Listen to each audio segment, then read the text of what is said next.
Assalamualaikum warahmatullahi wabarakatuh. Innal hamdalillah allazi yaqbalu taubata an ibadihi wa yaghfiru dzunub. Asyhadu an la ilaha illallah wa asyhadu anna Muhammadar Rasulullah sallallahu alaihi wasallam wa ala alihi wa ashabihi amma ba'du. Saudaraku kaum muslimin yang semoga selalu dirahmati oleh Allah, semua perbuatan kita, tindak tanduk kita, baik itu perkataan ataupun tindakan, tercatat rapi. Allah sudah tugaskan malaikat hafazah, malaikat pencatat amal, yaitu Raqib dan Atid, untuk mencatat semua amalan kita. Dalam surat Qaf ayat 18 Allah telah berfirman, ma yalfizu min qaulin illa ladaihi raqibun atid. Segala perbuatan manusia tercatat rapi oleh malaikat Raqib dan malaikat Atid. Kemudian di dalam surat Bani Israil ayat 13 Allah juga berfirman, wa kulla insanin alzamnahu ta'irahu fi unuqih wa nukhriju lahu yaumal qiyamati kitaban yalqahu mansyura.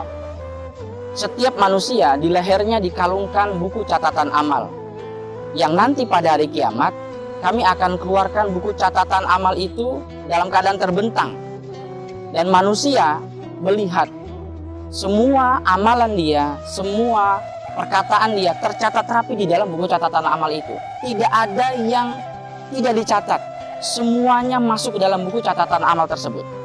Nah, pada saat itu orang-orang yang dulu di dunia tidak pernah bertobat, banyak berbuat dosa, dia akan merasa sangat menyesal. Dia merasa mengalami kerusakan yang besar. Dalam surat Al-Kahfi dia berkata, ya wailatana ma li hadzal kitab la yughadiru shaghiratan wala kabiratan illa ahsaha. Aduh, celaka saya. Kenapa buku ini mencatat rapi semua perbuatan saya, baik yang kecil ataupun yang besar. Allah telah tampakkan neraka kepada orang tersebut, dan dia sudah yakin bahwa dia akan dimasukkan oleh Allah ke dalam neraka sebab dosa-dosa yang telah dia lihat tercatat rapi di dalam buku catatan amalnya. Dalam surat Toha ayat 74 Allah berfirman, innahu mayati robbahu mujriman fa inalahu jahannam la yamutu fiha wa la yahya.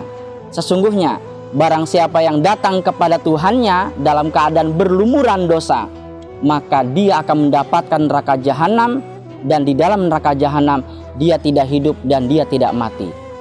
Saudaraku, orang yang disiksa di dalam neraka merasakan penderitaan yang amat sangat yang belum pernah dirasakan oleh satu makhluk pun sebelumnya di dunia ini. Na'udzubillah min dzalik, saudaraku. Nah, berbeda halnya dengan orang yang beriman, beramal solih, dan rajin membaca istighfar. Dia selalu bertobat ketika dia melakukan kesalahan. Dia sudah berusaha untuk tidak melakukan kesalahan, tetapi namanya manusia tercipta dalam keadaan banyak luput dan banyak salah. Ketika dia berbuat dosa, dia segera bertobat dan dia memperbanyak membaca istighfar. Ketika dibukakan oleh malaikat atau oleh Allah buku catatan amalnya, dia tersenyum. Kenapa? Karena di dalam buku itu terdapat banyak istighfar yang dia baca ketika hidup di setiap harinya. Rasulullah Shallallahu Alaihi Wasallam telah bersabda dalam hadis Abu Daud, tuba liman wajada fi sohifatihi istighfaron kasiron. Beruntung orang yang menjumpai di dalam buku catatan amalnya banyak bacaan istighfarnya. Ibarat orang menulis. Ketika kita menulis lalu sudah tersedia alat untuk menghapus, maka kita akan tenang. Kenapa? Karena ketika kita menulis sangat dimungkinkan ada tulisan yang salah. Ketika kita salah dalam menulis, karena ada penghapus, maka kita segera menghapus dan memperbaiki tulisannya. Sama halnya dengan buku raport nanti yang akan kita terima di akhirat nanti. Di dalam setiap lembar buku catatan amal kita ada perbuatan baik dan ada perbuatan buruk. Dan kita berharap perbuatan buruk yang ada di dalam buku catatan amal itu nanti dihapus oleh Allah. Nah, penghapusnya itu adalah istighfar yang kita baca selama di dunia.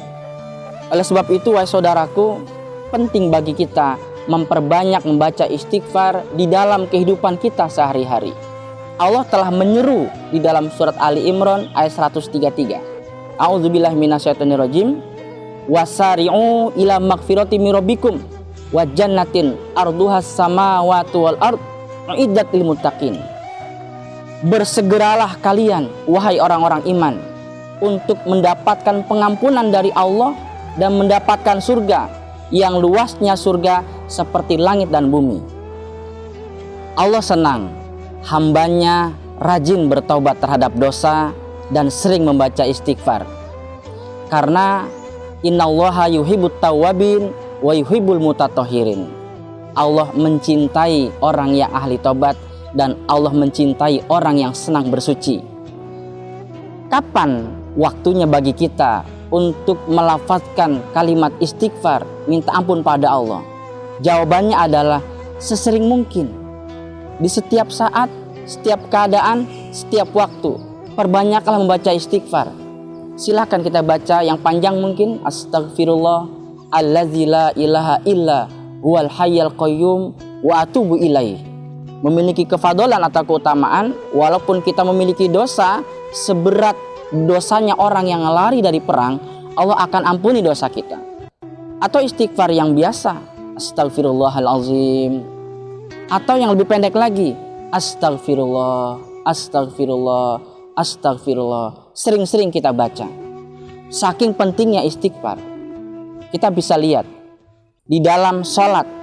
Kita tahu sholat adalah kegiatan yang sangat mulia, tindakan yang sangat Allah senangi, karena memang Allah perintahkan manusia untuk mengerjakan sholat minimal 5 waktu. Dan juga di dalam sholat-sholat sunnah, Allah memerintahkan kita minta ampun di dalam sholat. Ketika gerakan apa? Yaitu ketika kita bangkit dari sujud, ketika duduk di antara dua sujud, kita diminta oleh Allah mengucapkan Rabbighfirli, ya Allah ampuni saya. Di dalam sholat saja kita disuruh minta ampun oleh Allah, apalagi di luar sholat. Yang di luar sholat itu sangat memungkinkan kita berbuat dosa, wahai saudara. Jadi sangatlah tepat kalau kita menghizibkan diri kita atau mewajibkan diri kita dalam setiap hari membaca kalimat istighfar. Mungkin Anda bisa target sehari 500 kali atau 1000 kali, atau terserah dengan Anda. Anda membaca istighfar sebanyak berapapun yang Anda mau.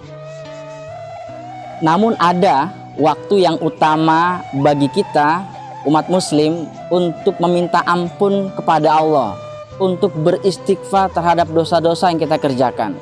Dalam surat Az-Zariyat ayat 18 Allah berfirman, wabil asharihum yastaghfirun. Di waktu sahur orang-orang iman beristighfar terhadap Allah. Jadi setelah kita sholat tahajud di sepertiga malam yang akhir, sambil menunggu azan subuh, kita membaca istighfar sebanyak-banyaknya. Itu adalah waktu yang sangat Allah sukai. Dan istighfar selain membawa keberuntungan, keselamatan, kebahagiaan di akhirat, ternyata istighfar memberikan banyak keuntungan di kehidupan dunia. Rasulullah SAW telah bersabda, man lazima istighfaran ja'alallahu lahu min kulli dhikin makhrajan wa min kulli hammin farajan wa razaqahu min haitsu la yahtasib. Hadis riwayat Abu Daud. Barang siapa yang membiasakan istighfar, setiap saat dia rajin istighfar, lisannya tidak pernah berhenti membaca istighfar, maka Allah akan berikan dia dari setiap kesempitan hidup yang dia alami, Allah akan berikan jalan keluar. Dan dari setiap kesusahan yang dia alami, Allah akan berikan keluasan. Dan Allah berikan dia rezeki dari arah yang tidak dia sangka-sangka. Luar biasa. Dan banyak kisah, banyak cerita, banyak testimoni dari orang-orang yang rajin membaca istighfar. Dia bisa keluar dari kesusahan dia bisa keluar dari kesempitan hidup, dan dia mendapatkan banyak rezeki yang tidak dia sangka-sangka. Jadi mari kita perbanyak istighfar. Dan di dalam surat Nuh ayat 10-12 Allah berfirman, wa qul tastaghfiru rabbakum innahu kana ghaffara yursilis samaa 'alaikum midrara wa yumdidukum bi amwali wa banin wa yaj'al lakum jannatin wa yaj'al lakum anhara. Nabi Nuh berkata, "Ya Allah, saya sudah memberikan nasihat kepada kaum saya. Wahai kaumku, minta ampunlah kalian kepada Allah Tuhan kalian. Maka Allah akan berikan kalian curah hujan yang cukup sehingga bumi kalian menjadi subur. Dan Allah akan tolong kalian dengan diberikan anak, diberikan harta." Bayangkan, orang hidup dengan harta yang cukup dan ada anak menjadi kebanggaan dia. Itu adalah lambang kebahagiaan hidup. Dan tidak cukup dengan itu, Allah akan berikan kalian kebun, dan Allah akan berikan sungai-sungai yang mengalir di sela-sela kebun itu, sehingga kebun itu menjadi kebun yang sangat subur, kebun yang sangat makmur, dan bisa menghasilkan buah di setiap pemilik yang mau mengambil buah tersebut. Jadi ternyata istighfar bisa memberikan atau bisa membawa kemakmuran hidup atau keberkahan hidup. Dan istighfar itu sendiri bisa membersihkan hati kita dari dosa-dosa. Ketika seseorang hatinya bersih dari dosa, maka orang tersebut akan sangat mudah takarub kepada Allah, akan sangat mudah mendekatkan diri kepada Allah. Karena pada hakikatnya setiap manusia ketika melakukan dosa, hatinya diberi titik hitam. Ketika titik hitam itu terus ada karena dia mengulang kembali dosanya, maka titik hitam itu akan terus bertambah. Dan titik hitam di dalam hati akan dibersihkan oleh Allah ketika dia minta ampun, ketika dia beristighfar. Rasulullah SAW bersabda, "Innal abda iza akhta'a khoti'atan nukitat fi qalbihi nuktatun sauda. Fa iza huwa naza'a wastaghfara wa taba sukila qalbuhu. Wa in ada zida fiha hatta ta'lu fi qalbihi." Seorang hamba ketika dia berbuat dosa, maka hatinya di titik hitam. Ketika dia bertobat, dia istighfar, dia meminta ampun, maka hatinya dibersihkan dari dosa. Namun ketika dia mengulang kembali dosanya, dia tidak bertobat, dia tidak istighfar, dia tidak merasa kapok, maka titik hitam itu akan bertambah di dalam hatinya. Sehingga titik hitam itu memenuhi hatinya. Ketika hati seorang hamba penuh dengan titik-titik hitam dosa, maka hati hamba itu akan keras. Ketika seorang manusia hatinya keras karena banyak dosa yang dia kerjakan dan tidak dia tobati, maka orang itu akan jauh dari Allah. Berarti kebalikannya, ketika kita bersihkan hati kita dari dosa dengan memperbanyak istighfar, maka kita akan dekat dengan Tuhan kita. Kita akan dekat dengan Allah Rabbul Alamin. Dan tentunya akan membawa ketenangan jiwa. Ala bizikrillah tatmainul qulub. Ketahuilah, dengan berzikir kepada Allah akan membuat hati jadi tenang. Saudaraku kaum muslimin yang berbahagia, semoga kita beserta orang-orang yang kita cintai tentunya menjadi hamba Allah yang rajin istighfar. Ada cerita yang sangat menarik tentang keajaiban istighfar yang dialami oleh imam besar, yaitu Imam Ahmad bin Hanbal. Di akhir hayat, beliau bercerita kepada murid-muridnya. Pernah di suatu saat, beliau sangat menginginkan pergi ke Irak, pergi ke tanah Basrah. Padahal beliau bercerita, beliau tidak pernah berjanji kepada seseorang untuk pergi ke sana. Dan tidak ada hajat pula untuk ke sana. Beliau pun heran kenapa hati ini tergerak untuk harus pergi ke tanah Basrah. Akhirnya beliau melaksanakan keinginan yang mendadak itu untuk pergi ke tanah Basrah, ke Irak. Beliau di Baghdad. Dari Baghdad ke Irak, ya zaman dulu Imam Ahmad bin Hanbal berjalan kaki atau dengan menaiki kendaraan onta sejauh 540 km. Jauh, saudaraku. Sesampainya di Basrah, ternyata ketika azan Isya, beliau mampir ke sebuah masjid untuk melaksanakan sholat Isya. Selesai sholat Isya, beliau merasakan lelahnya perjalanan dan menginginkan untuk istirahat di masjid itu. Beliau rebahan. Ketika sedang enak-enaknya rebahan, beristirahat karena lelahnya perjalanan, tiba-tiba marbot masjid menghampiri beliau dan meminta beliau untuk pergi dari masjid. Karena marbot masjid itu melarang beliau untuk tidur di masjid. Dan saat itu beliau bilang, saya musafir, saya lelah, saya ingin istirahat di masjid, tolong izinkan saya untuk istirahat di masjid. Tapi marbot masjid itu tidak mau, tetap memaksa beliau untuk keluar dari masjid. Dan saat itu memang marbot masjid tidak mengenal beliau, karena dulu kan tidak ada foto. Padahal di Basrah nama Imam Ahmad bin Hambal itu terkenal sebagai muhaddisin, sebagai ahli hadis, orang yang sangat dihormati. Tapi banyak orang yang tidak tahu wajahnya Imam Ahmad bin Hambal seperti apa. Sehingga ketika marbot masjid itu bertemu dengan Ahmad bin Hambal, beliau tidak tahu. Kalau beliau tahu, pasti malah cium tangan dan menginginkan agar tidur di masjid, bahkan dikasih tempat yang bagus, dikasih kasur yang bagus. Tapi karena dia tidak tahu, malah dia usir. Akhirnya Imam Ahmad bin Hambal tiduran di teras masjid. Bayangkan, imam besar tiduran di teras masjid. Pintu masjid dikunci oleh marbot. Dan marbot itu datang lagi ke Imam Ahmad bin Hambal. Wahai Syekh, kenapa kamu masih di sini? Kenapa engkau masih di sini? Kenapa memangnya, kata Imam Ahmad bin Hambal? Saya kan mau istirahat. Engkau sudah usir saya dari dalam masjid. Saya sudah keluar. Sekarang saya hanya ingin istirahat di teras masjid. Kenapa nggak boleh juga? Tidak boleh wahai Syekh. Tidak boleh wahai orang tua. Engkau tidak boleh ada di teras masjid ini. Sampai Imam Ahmad bin Hambal didorong oleh marbot masjid itu sampai ke jalanan. Dan ternyata di dekat masjid ada sebuah rumah kecil milik pedagang roti. Yang pedagang roti itu memperhatikan Imam Ahmad bin Hambal ketika didorong oleh marbot masjid. Kemudian pedagang roti itu menghampiri, wahai bapak tua, jika engkau tidak keberatan, silahkan. Engkau bisa istirahat di gubuk saya. Tapi ya keadaannya seperti itu. Akhirnya Imam Ahmad bin Hambal ikut tukang roti itu untuk istirahat di rumah dia. Di malam hari seperti biasa, tukang roti membuat adonan. Imam Ahmad bin Hambal tertidur. Dan seperti biasa, sepertiga malam yang akhir, Imam Ahmad bin Hambal terbangun untuk melaksanakan sholat tahajud. Ketika beliau bangun, beliau mendengar tukang roti sambil mengaduk adonan membaca istighfar.